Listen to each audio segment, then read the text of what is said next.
It's Tuesday, the 27th of September.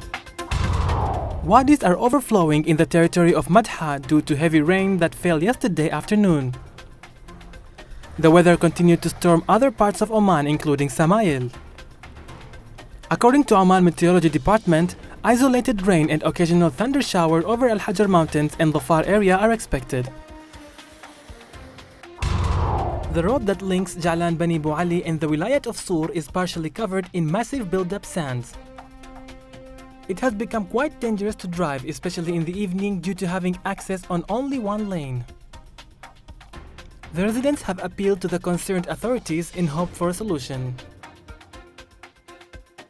The ROP held a press conference at the Traffic Safety Institute in Muscat to unveil details of the 5th Traffic and Safety Exhibition.